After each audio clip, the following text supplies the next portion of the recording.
पिछले 1 साल से राजस्थान में प्रचारित किया जा रहा था कि आगे आने वाला बजट युवाओं को समर्पित होगा, मगर बजट पेश होने के बाद सबसे ज़्यादा नाराज युवा ही हैं।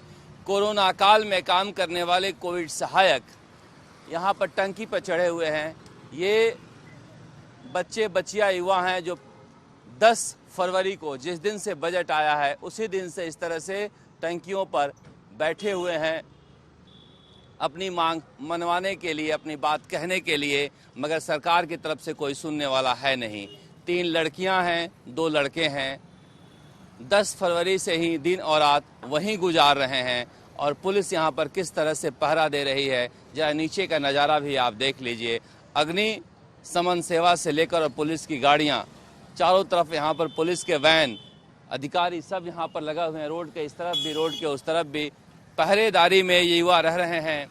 बहुत सारे इनके कोविड वाले हैं जो आते भी हैं देखने के लिए, बोलने के लिए। क्या समस्या है आप लोगों की? हमारी समस्या है, हमें कोविड के समय इन लोगों ने लगवाया था और चिकित्सा विभाग का ऐसा कोई काम नहीं था जो हमसे इन्होंने नहीं करवाया 10 साल तक ही। तो आप राहुल गांधी से मिले थे ना? हाँ, राहुल गांधी से मिले थे। राहुल गांधी ने हमसे 2 बार मिले थे। हम मिले थे पूजा के साथ, एकदम कोटा में मिले थे राहुल गांधी से। एक अपन लाखेरी लबान के बीच में मिले थे।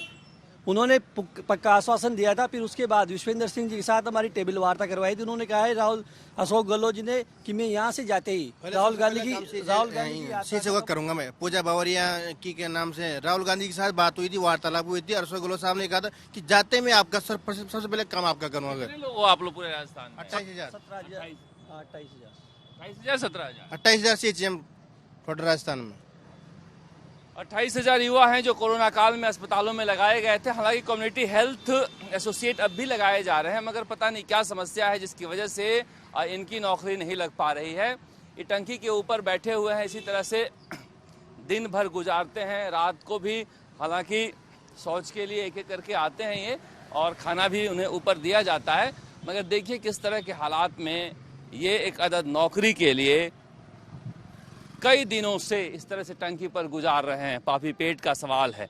इस तरह से जालियां लगाई गई है ताकि कूदे कोई तो इन्हें बचा लिया जाए। जाने के रास्ते पर पुलिसकर्मी बैठे हुए हैं। ये पहरेदारी हो रही है क्योंकि टंकी पर कुछ लोग चढ़े हुए हैं। टंकी पर चढ़ने के इस कदम का हम समर्थन नहीं करते हैं। किसी को भी अपना जान जोखिम में नहीं डालना चाहिए, मगर ये सवाल है कि क्या इस तरह का सिस्टम हमारे समाज में सही है? अगर राहुल गांधी से ये बच्चे मिले थे और राहुल गांधी ने आश्वासन दिया था, राहुल गांधी के पास मुख्यमंत्री अशोक गहलोत ने आश्वासन दिया था, तो फिर इन आश्वासनों को पूरा करना चाहिए था। बगल में ये गांधीनगर स्टेशन है जहाँ पर ट्रेन गुजरते रहती है और ये पुलिसकर्मी यहाँ पर ये भी बैठे रहते हैं। इनकी ड्यूटियाँ बदलती रहती हैं ताकि कोई अनहोनी ना हो जाए, कोई घटना ना हो जाए। अब इनकी मांग है कि ये नीचे उतरें, मुख्यमंत्री अशोक गहलोत से इन्हें मिलवाया जाए। हालांकि कहा जा रहा है कि राजेंद्र यादव जो मंत्री हैं, गृह राज्य मंत्री, उनसे मिलवाया जाएगा। कुछ सहमति भी बन रही है कि आप नीचे उतर जाओ तो मुकदमे दर्ज नहीं होंगे। मगर ये स्थिति है, देखिए किस तरह से यहाँ पर ये खड़े हैं। सर, ये क्या कुछ बातचीत चल रही है? कब उतरेंगे, क्या होगा? अब देखेंगे, जो सही होगा वो करेंगे। तो ये 3 दिनों से यहीं बैठे हुए हैं? हाँ, ये चीज़ ऊपर चढ़े हुए हैं टंकी पर कुछ लोग। क्या मांग है इनकी मुख्य? वही बता पाएंगे। आप लोग बस ड्यूटी में रहते हो? हाँ, जो आवश्यक कार्रवाई वो करेंगे। देखा जा सकता है ये स्थिति है यहाँ पर।